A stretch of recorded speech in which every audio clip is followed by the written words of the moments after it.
क्या हुआ जब अयोध्या राम मंदिर में अचानक से प्रकट होगा साक्षात अश्वत्थामा, जिनका संबंध महाभारत से बताया जाता है। ऐसा कहा जाता है अश्वत्थामा महाभारत का अकेला एक ऐसा किरदार है जो आज तक जीवित है। आज भी कई जगह पर अश्वत्थामा के जीवित देखे जाने के दावे किए जाते हैं, जिसे भगवान श्री कृष्ण ने श्राप दिया था कि वह कलयुग के अंत तक इधर उधर भटकता रहेगा।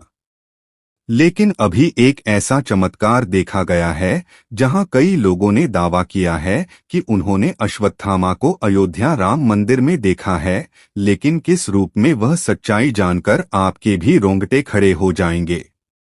सबसे पहले, अगर आप एक सच्चे राम भक्त हैं तो वीडियो को लाइक करके कमेंट बॉक्स में जय श्री राम जरूर लिखें। जैसे कि हम सभी लोग जानते हैं कि 22 जनवरी 2024 के दिन अयोध्या में राम मंदिर का उद्घाटन समारोह हुआ था। इस समारोह में देश की काफी सारी हस्तियां भी शामिल हुई थी। इस दिन पर रामलला की मूर्ति को गर्भगृह में बंधे ही धूमधाम और मंत्र उच्चारण के साथ विराजमान किया गया।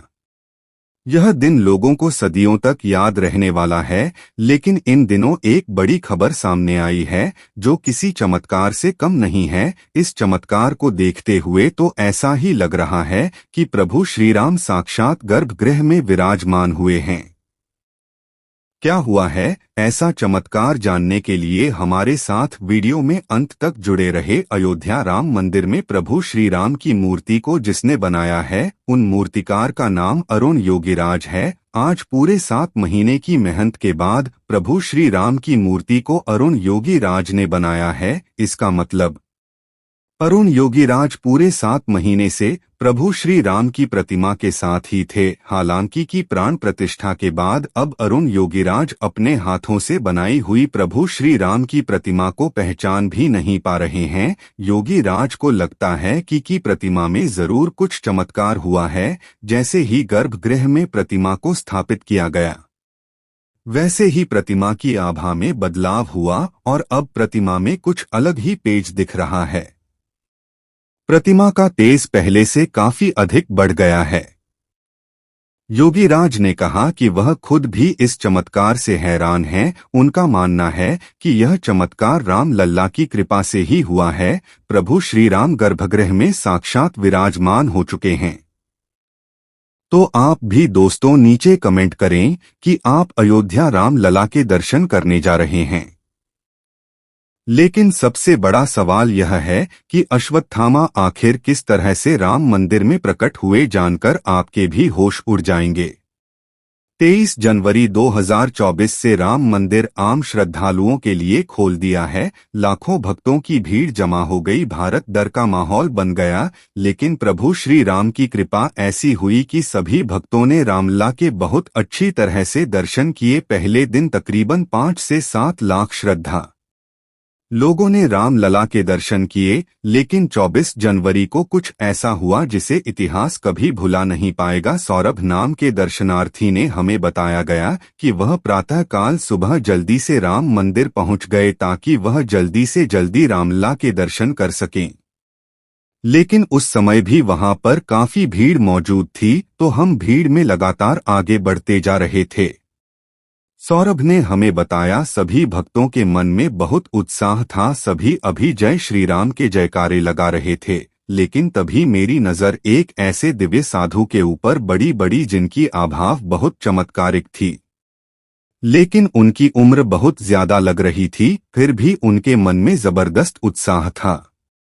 वह श्री राम के दर्शन करना चाहते थे और जैसे तैसे लाठी के सहारे आगे बढ़ते जा रहे थे। मेरी नजर काफी समय से उनके ऊपर बनी हुई थी।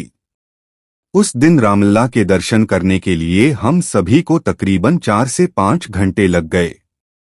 हमारे साथ साथ उन दिव्य साधु महाराज ने भी राम लल्ला के बहुत अच्छी तरह से दर्शन किए। उनकी आंखों में बहुत आंसू थे, वह फूट फूट कर रो रहे थे और राम लल्ला से प्रार्थना कर रहे थे। जिसके बाद अच्छी तरह से 10 करके हम सभी राम मंदिर के बाहर आ गए। तो मेरी नजर अचानक से उन साधु महाराज पर पड़ी। पर अपनी लाठी टूट जाने की वजह से वह चढ़ाव पर गिर चुके थे। तब मैंने उन्हें संभाला, उन्हें सहारा दिया और उनसे पूछा कि आप इतनी बुजुर्ग अवस्था में भी आखिर इतना कैसे चल पाते हैं, आप कौन हैं और आपकी आयु कितनी है। लेकिन उन साधु महाराज ने जो मुझे जवाब दिया उसे सुनकर मेरे रोंगटे खड़े हो गए, क्योंकि उनका कहना था मेरी उम्र 3000 साल से भी ज्यादा है और मैं एक श्रापित महाभारत का पात्र होगा। इतने में मेरे को दोस्तों ने मुझे आवाज लगाई तो मेरा ध्यान भटक गया और वह साधु महाराज का ही अंतर ध्यान होगा। मैं ने आसपास उन्हें बहुत ढूंढा लेकिन वह मुझे कहीं दिखाई नहीं दिए। यह मेरी जिंदगी का सबसे बड़ा चमत्कार था। लेकिन सवाल एक ही था, आखिर वह दिव्या साधु कौन थे। तब रिसर्च करने पर सौरभ को पता चला कि महाभारत में एक ही ऐसा पत्र था जो श्रापित था, जिसे अमरत्व का वरदान प्राप्त था और यह श्राप उसे साक्षात भगवान श्री कृष्ण ने दिया था और उसका नाम था अश्वत्थामा। ऐसा कहते हैं अश्वत्थामा कल युग के अंत तक जीवित रहेंगे।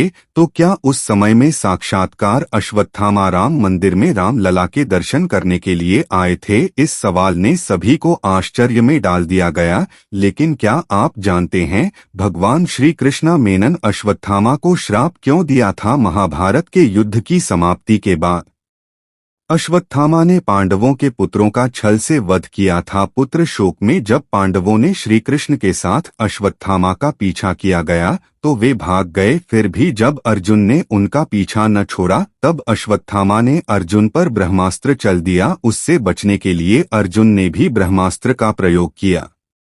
तब महर्षि वेदव्यास के कहने पर अर्जुन ने अपना ब्रह्मास्त्र वापस लौटा लिया गया, लेकिन अश्वत्थामा को ब्रह्मास्त्र लौटाने का ज्ञान नहीं था। तब उन्होंने अपने अस्त्र की दिशा बदलकर अभिमन्यु की पत्नी उत्तरा के गर्भ की ओर कर दिया। क्रोधित होकर भगवान श्री कृष्ण ने अश्वत्थामा के माथे पर लगी मणि निकाल और कलयुग के अंत तक उन्हें पृथ्वी पर भटकने का श्राप दिया। तब से अब तक अश्वत्थामा निरंतर पृथ्वी पर भटक रहे हैं। अर्थात था हो सकता है साक्षात अश्वत्थामा बुजुर्ग के रूप में रामलला के दर्शन करने, अपने किए गए पापों की क्षमा याचना करने उनके द्वारा पर आए हुए। रोजाना एक के बाद एक चमत्कार का अयोध्या राम मंदिर में देखे जा रहे हैं। आ गया मैं कोट चमत्कार आपको सुनाने जा रहे हैं, जिसमें किस प्रकार एक 80 साल के बुजुर्ग महिला का पर्स और पुनः चमत्कारिक रूप से उन्हें प्राप्त हो गया। दरअसल राम मंदिर ट्रस्ट ने प्राण प्रतिष्ठा में जिन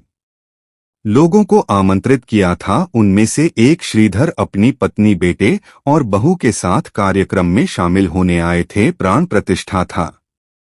कार्यक्रम समाप्त होने के बाद श्रीधर की पत्नी जान जाएंगे, जिनकी उम्र लगभग 80 वर्ष बताई जा रही है, वह प्रभु राम का दर्शन करने के लिए गर्भगृह में प्रवेश कर रही थी। तभी उनका बैग हो गया, जिसके बाद भी बुजुर्ग महिला ने राम लला के दर्शन करने का निर्णय लिया और वहां पर मौजूद सुरक्षाकर्मी से मदद भी मांगी।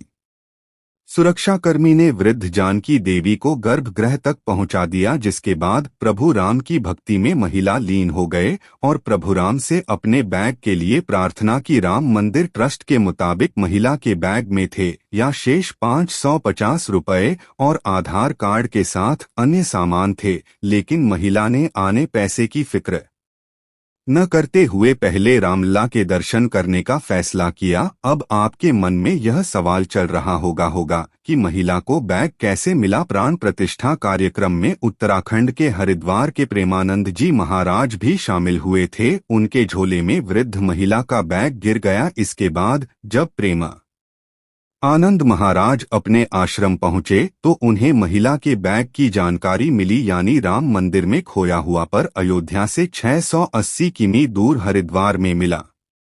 इस घटना के बाद लोगों में चर्चा शुरू हो गई है कि राम मंदिर की स्थापना के बाद रामराज्य भी वापस आ रहा है। प्रेम आनंद जी महाराज ने देखा कि बैग में आधार कार्ड और कुछ रुपए है, जिसके बाद प्रेमानंद महाराज ने आधार कार्ड के जरिए पुलिस से संपर्क किया और पुलिस ने उसे वृद्ध महिला को उसके का बैग सुरक्षित ढंग से वापस किया। अब श्रीधर इस पूरी घटना प्रभु राम की कृपा बता रहे हैं और प्रभु राम का चमत्कार बता रहे हैं। अयोध्या में प्रभु राम के विराजमान होने के बाद ही अनेक तरह के चमत्कार देखने को मिल रहे हैं। 22 जनवरी यानी प्राण प्रतिष्ठा के दिन एक बंदर शाम के लगभग 5:50 बजे दक्षिणी द्वार से गूढ़ मंडप से होते हुए गर्भगृह में प्रवेश करके उत्सव मूर्ति के पास तक पहुंचा। राम मन ट्रस्ट और भक्तों का मानना है कि प्रभु राम का दर्शन करने के लिए स्वयं पवनपुत्र हनुमान आए थे।